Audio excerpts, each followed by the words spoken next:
고슴도치가 털 잔뜩 태우고 있는데 그거 깎으면 내가 앞으로 너 잘해줄 거야.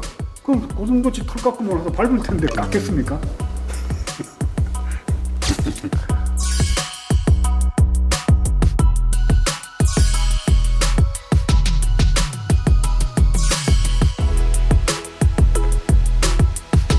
촛불 정권에 기대했던 것도 많으시고 할 텐데 뭐가 좀 제일 실망스러우신지? 저도 마음으로 생각은 실패 안 하길 바랬어요. 그 촛불이라는 게 어디로 가자는 얘기를 1,700만 명이 얘기를 한 거예요. 그럼 그거에 아주 가장 핵심을 딱 잡아가지고 우리가 이 길로 가겠습니다. 틀을 만들고 그 틀을 개혁하고 이제 그렇게 해야 되는데 부차적인 개혁을 가지고 그걸 전면화하고 그러니까 좀 질 중요한 거를 다루지 않고 부차적인 거로나 이제 그 생각을 해서 기후가 이 모양이 되면 통일에 대해도 살아남을 수가 없어요. 그러니까 그게 일본이에요. 그게 한반도 전체 그다음에 이쪽 바다까지 다 해서 한반도 생명 공동체가 되면서 동북아 생명 공동체가 되면 생명의 바다로 동해를 만들면 그게 평화의 바다로 하는데 우리가 주도권을 줄 수 있어요. 달라지는 거죠. 대전해야 할 시기에 정말 담대하게 그 대신 아주 구체적으로 그걸 하는 게 이번 정부의 과제라고 봤는데 그 기본을 제대로 안 했다. 한국판 뉴딜 같은 거를 이제 작년 7월 14일 날 발표를 했는데 모든 사람이 알아들을 수 있는 말로 해야지 왜 영어를 자꾸 쓰냐. 못 알아듣는다. 보통 사람들이. 못 알아듣는다. 보통 사람들이.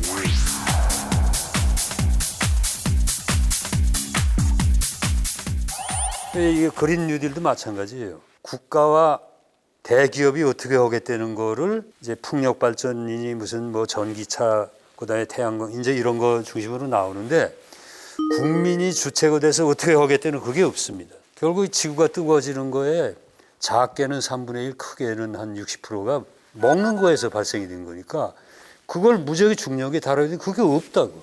국민들이 할 것도 없어요. 큰 기업하고 국가가 다 하는 거로 그 틀이 그렇게 돼 있어요.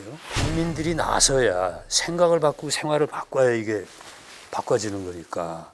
이번에 이제 11월 달에 영국 글라스고에서는 이제 기후 협약 당사국 총회 거기 이제 제출하잖아요. CO2 얼마 줄일래. 유럽과 미국은 우리 보고 배 이상 줄이라는 거 아니에요. 솔직히 얘기해서. 세상에 제일 중요한 게 사는 거 아니에요.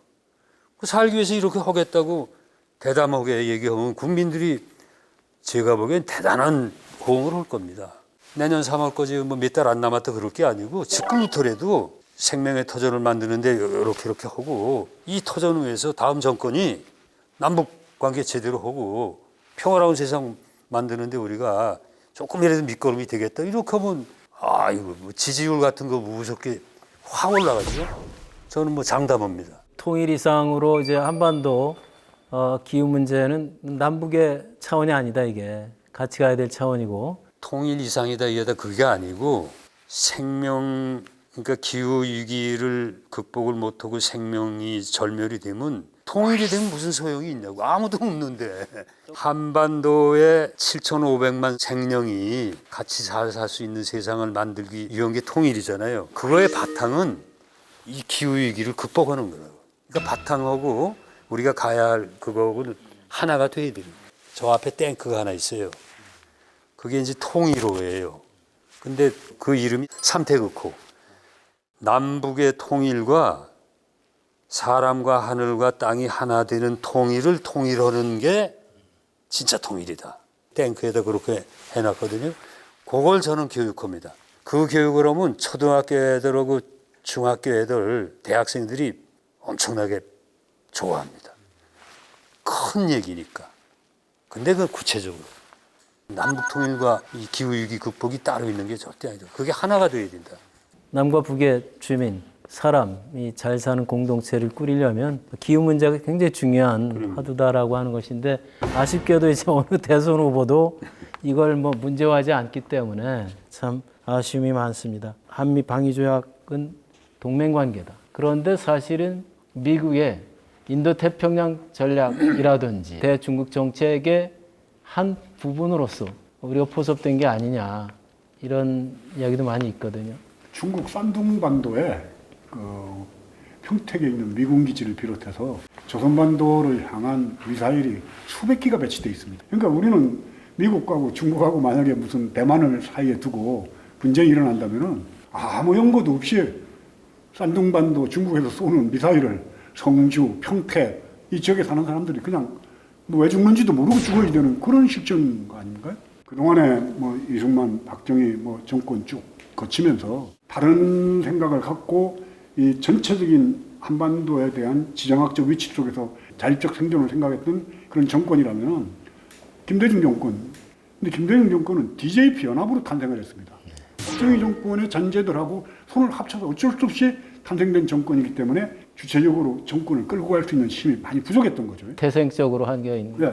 그럼에도 불구하고 6.15 공동선언을 끌어냈습니다. 저는 뭐 대한민국 근대사 속에서 위대한 전 업적으로 봅니다. 그게. 그다음에 노무현 정권은 이인재 후보가 사퇴했으면 안 됐습니다. 200만 표를 가지고 왔거든요.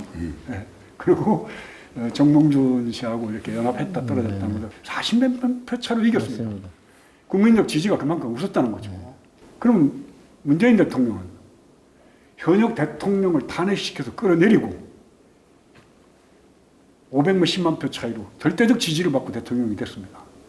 대단한 혁명이죠, 뭐.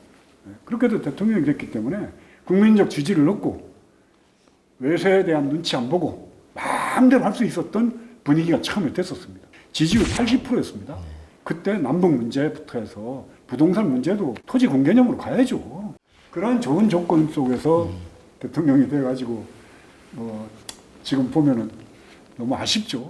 이사장님 말씀, 스님 말씀 또 이런 귀한 말씀들이 시민들 사이에서 더 확장되고 그러려면 민간 기관이 더 주도적으로 하는 평화운동, 생명운동 뭐 더 중요한 것은 통일운동이 돼야 될 텐데 아직까지는 관주도형의 통일 정책이라든지 통일 운동에 대한 후원 뭐 이 정도인 것 같습니다. 그래서 앞으로는 민간운동 차원에서 좀 확장했으면 하는 생각이 많이 드는데요. 이사장님 좀 그런 건에 대해서 좀 대안이 있을까요? 민간 역할이 훨씬 더 중요하고 활성화되어야 되는 말씀인데 제가 이제 후배들하고 그런 얘기를 합니다.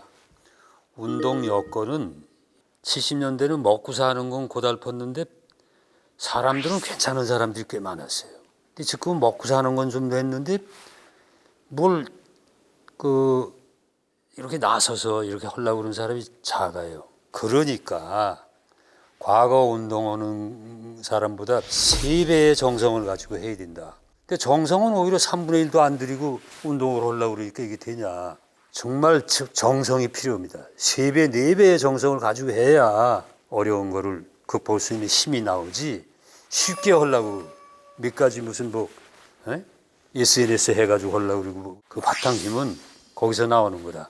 진심과 정성에서 나오는 거다. 그 얘기를 많이 하지요. 평화의 길이나 DMZ 평화생명동산이라서 평화가 대단히 핵심 키워드입니다. 또 이사장님께서 평소에 이런 게 평화야 라고 생각하시는 뭐 그런 부분을 좀 짤막하게 말씀을 해주시죠. 제 아들 이름이 평화예요.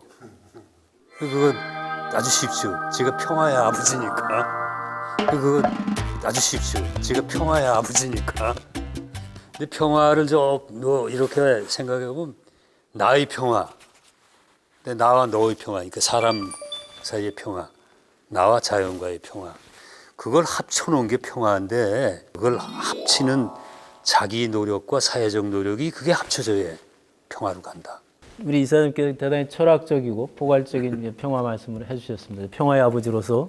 근데 보통 이제 평화하면 우리 일반인들 사이에서는 교육을 그렇게 받아서 그런지 소극적 평화, 그러니까 마치 이제 전쟁이 없는 상태 정도 이렇게 생각을 하는데 우리 이사장님께서 계속 그 말씀해 주신 내용은 적극적 평화란 말이죠. 어떻게 하면 우리가 다 함께 어우러서 다 같이 잘 사는 그런 공동체를 만들 거냐라는 게 이제 더 적극적 차원에서 평화라는 생각도 드는데 보통 이제 스님께서 생각하시는 평화를 좀 말씀해 주시죠. 평화는 한문인데요.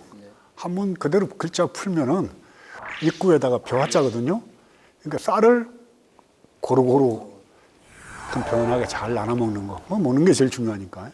그동안에 우리 삶이 욕망이었거든요. 특히 대한민국 사회. 끝없이 욕망으로 치달려왔습니다. 근데 욕망의 끝은 결국은 허망하고 다 이루은 것 같지만은 우리가 재벌들이 몰락하면서 괴로워하고 돈 가지고 서로 재판하고 부자지간에도 싸워야지 되고 하는 그 욕망의 끝은 그렇게 결론이 나게 돼 있습니다. 그래서 그 욕망의 그물로부터 벗어나서 우리가 인간이 인간답게 사는 세상을 위해서 갈 것인가에 대한 자기의 인문학적인 철학적 자기 고민 같은 것들을 그거는 답이 없어요 사실은 또. 그러나 끝없이 고민하는 자세, 난 그게 인간이 짐승과 다른 부분이라고 저는 봅니다. 인간이 짐승과 좀 다르게 살자. 그렇게 결론을. 그러한 평화의 길을 이제 내주시는 거거든요. 스님께서 최근에도 관심을 가지시고 유튜브로 이제 그러한 것을 실천하시려고 하는 건데, 유튜브가 대세이긴 하지만 평화의 길에서 마련한 TV 그리고 유튜브가 얼마나 좀 성공하실 것 같다는 기대를 하세요. 이제 이런 담론이 꼭 중요한 시기가 왔다라고 봅니다. 왜냐하면 절박하거든요. 5년 안쪽에 이러다 정말 우리 인류가 전멸하는 거 아니야? 이런 느낌 받을 정도가 올 겁니다. 그러면 저는 인간들이 전부 다 어떻게 살 것인가, 그런 걸 대비해서 저는 이 평화TV가 그런 시기에 많은 사람들이 와서 볼 수 있는 그런 매체가 될 거라고 생각하죠. 오늘 그러한 시작이라는 확신이 이제 첫 발을 내딛는 거 아니에요? 네. 네. 또 이사장님 모시고 생명과 평화와 통일을 중심으로 이야기를 나눠봤습니다. 그러면 정성원 이사장님 그리고 명진 스님께 대담을 정리하시면서 주실 말씀을 좀 부탁드리겠습니다. 조금 있으면 이제 우리가 밥 먹으러 가는데 좋은 밥입니다. 생명이 있는 밥, 맛있는 밥이 아니고 좋은 밥. 좋은 밥을 고르게 잘 나눠 먹는 게 평화라고 말씀을 하셨는데, 저는 일단 좋은 밥을 모시도록 드리겠습니다. 그래서 생명의 열쇠 평화의 문을 연다고 생각을 하는 거죠. 저는 뭐 밥 말씀을 하셨으니까 저도 밥으로 오늘은 짧은 숟가락이라도 밥을 떠서 우리 정성원 이사장님께 떠넣어드리겠습니다. 감사합니다. 네, 모두의 올해는 남북기본합의서가 발표된 지 30주년이 되는 해라고 말씀을 드렸습니다. 우리 명진 스님과 정성원 이사장님 말씀을 듣고 보니 정말 우리가 얼마나 생명의 소중함, 평화의 중요함에 대해서 놓치고 있는 것이 많은가 하는 것을 확인할 수 있었습니다. 그런데 너무나 안타깝게도 그것은 오늘 다 말씀을 나누지 못했지만 그것이 우리 한반도의 분단 체제와도 직간접적으로, 아니 어떻게 보면 가장 근본적으로 연관이 되어 있다라고 하는 불행한 현실 속에 살고 있다라고 하는 것입니다. 분단되었기 때문에 평화도 반쪽의 평화고, 분단되었기 때문에 같이 어우러져 사는 생명 공동체도 반쪽이 되었다라는 생각이 듭니다. 그래서 우리가 생명과 평화를 이야기할 때는 자연스럽게 통일을 이야기할 수밖에 없다라는 생각이 듭니다. 그러나 아쉽게도 남과 북은 여전히 냉탕원탕을 반복하고 있습니다. 오늘 이러한 그 주제에 대해서 우리가 다 결론을 내린 것은 아니지만 DMZ 평화생명동산 그리고 평화의 길 그리고 건국대학교 통일인문학연구단은 업무적 협약을 넘어서서 실질적으로 이러한 것을 여러 시민과 학생들에게 교육하는 그런 프로그램을 만들 것이고, 시행하기 위해서 DMZ 평화생명동산을 체험의 공간의 장으로 쓸 것이고, 평화의 길에서 만든 평화TV를 통해서 여러 대중들에게 이러한 지난한 노력과 어떤 교육 프로그램 또 실천의 이야기를 계속 지속하고자 합니다. 앞으로 평화TV 개국과 함께 또 그리고 DMZ 평화동산의 여러 가지 체험 프로그램과 함께 우리 많은 시민들이 우리 한반도에 같이 어우러져 사는 아름다운 생명 공동체를 만들고 급기야 통일된 한반도를 만들어가는데 다 같이 동참해 주시기를 기대하면서 오늘의 대담을 마치도록 하겠습니다. 대단히 고맙습니다. 아이고 이제 좋은 밥을 고르게 잘 나눠 먹는 게 평화라고 말씀을 하셨는데 그래서 생명의 열쇠 평화의 문을 연다고 생각을 합니다. 오늘은 짧은 숟가락이라도 밥을 떠서 우리 정성원 이사장님께 떠내드리겠습니다.